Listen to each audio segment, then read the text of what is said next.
Paz e bem, meus irmãos e minhas irmãs. Estamos no sábado de Aleluia, dia 26 de abril. Hoje o nosso evangelho é retirado do livro de Marcos, capítulo 16, versículos de 9 a 15, conhecido como o envio universal. Jesus tinha ressuscitado no primeiro dia da semana após o sábado. E se manifestou, apareceu a Maria Madalena, aquela da qual ele tinha expulsado 7 demônios. Ela foi apressadamente procurar os discípulos que estavam em Jerusalém, de luto e em pranto. E disse a eles: o Senhor ressuscitou, ele está vivo, eu o vi. Mas eles não acreditaram nas palavras de Madalena.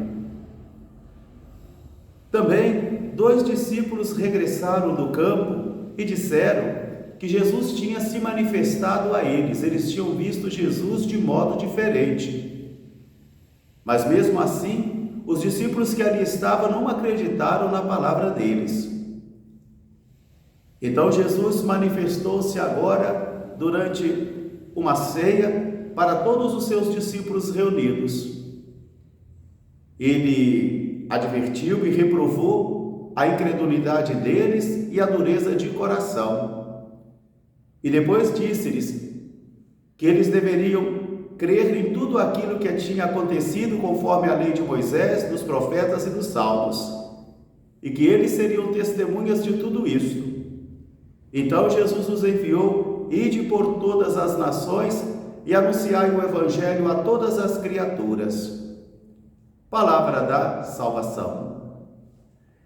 Meus irmãos, minhas irmãs, novamente estamos aqui diante do mistério da palavra e vivendo estes dias da oitava de Páscoa.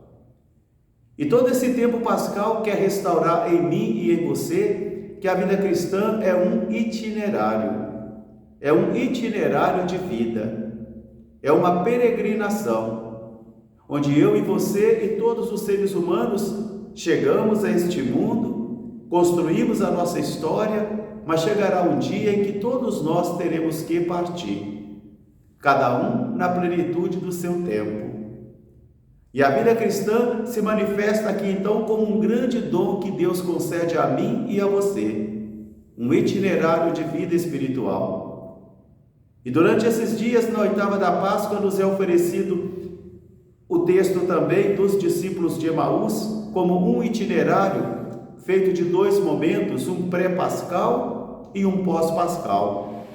E é muito importante que eu e você compreendamos bem isto, porque a gente pode viver anos e anos sentados nos bancos de nossas igrejas, somente dentro de uma experiência pré-pascal. Quer dizer, ainda não experimentamos a força do ressuscitado. Não nasceu em mim e em você aquela força espiritual profunda que seja capaz de conduzir os nossos passos, conduzir as nossas vidas, oferecer uma razão para crer, para lutar, para sofrer e também para servir. E aqui estão os conteúdos do livro dos Atos dos Apóstolos, que também são nos oferecidos durante esses dias da oitava da Páscoa, as narrativas das aparições do ressuscitado, das manifestações do ressuscitado. E hoje, por exemplo, nós vemos aqui a força do Espírito do ressuscitado agindo em Pedro e em Tiago e em João. Hoje 2 discípulos estão sendo colocados diante de uma assembleia para serem acusados, advertidos: se vocês não se calarem, vocês irão sofrer as consequências. Porque quando as pessoas se sentem em algum momento reprimidas ou ameaçadas de perder as suas coisas importantes, elas também recebem ameaças.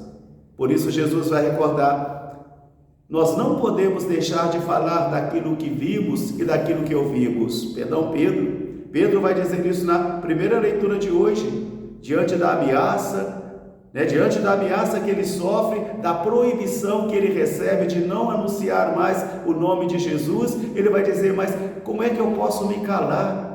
A quem eu devo obedecer, a vocês ou a Deus? Eu devo obedecer a Deus antes do que obedecer a vocês. E nós não podemos nos calar diante daquilo que nós vimos e ouvimos. Pedro não vai ser um vendedor de ilusões.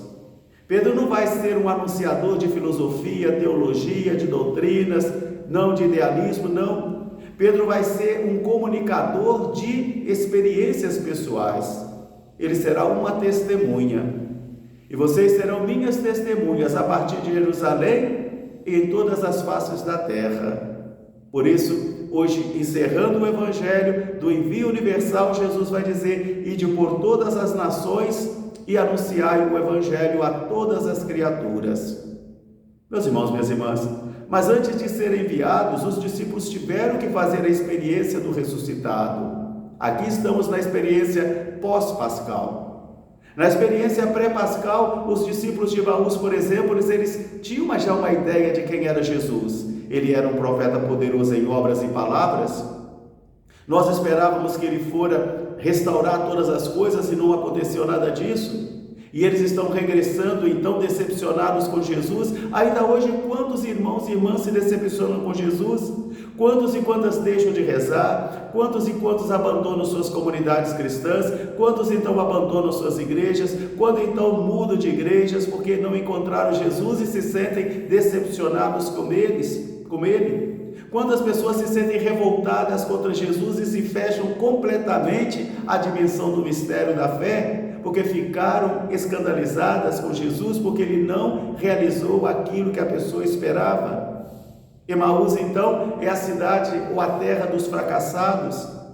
Emaús é a terra dos decepcionados, é a terra daqueles que estão arrependidos, é a terra da vida velha, que aqueles discípulos no movimento pré-pascal estão regressando.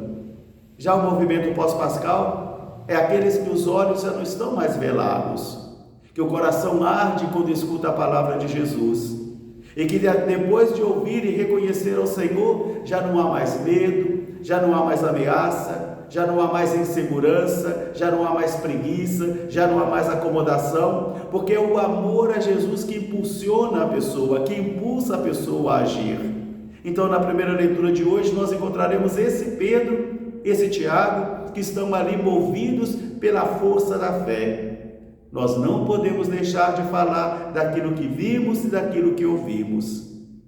Jesus apareceu primeiro a Maria Madalena, a chorona, mas aquela que não se deu por vencida, aquela que não ficou ali acomodada no planto, no luto, na dor, não, é aquela que vai buscar, aquela que vai até o túmulo sempre com o coração esperançoso, sofrido, dolorido, mas ela não se entrega. Por isso ela será a primeira testemunha do ressuscitado. Mas os discípulos que estão lá em plantos, em luto em Jerusalém, ao ouvir a narrativa de Maria, não acreditam nela. Eu creio que eles pensam que ela deveria ser uma louca, né? Uma louca. Eles não acreditam nela. Depois esse Jesus ressuscitado vai se manifestar a dois discípulos que estavam no caminho, aqueles de Emaús, que também regressarão e dizendo: o Senhor se manifestou para nós.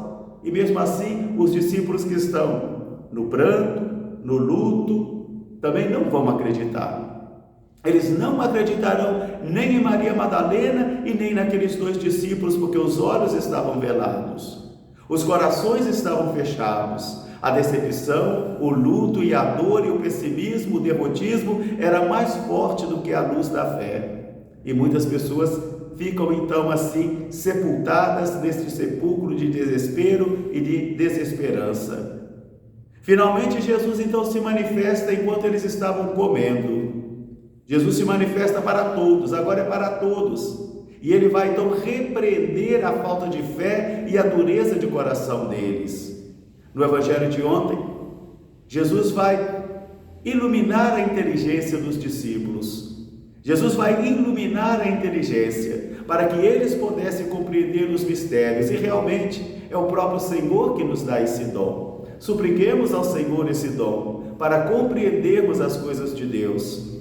E após então repreender a dureza de fé, o coração fechado, a dureza em acreditar, Jesus vai fazer o envio universal. ide por todas as nações e anunciai o Evangelho a todas as criaturas. Mas antes de ser enviado, eles tiveram que experimentar a força do Senhor. Um grande fraterno abraço para todos. Até amanhã, se Deus quiser. Paz e bem.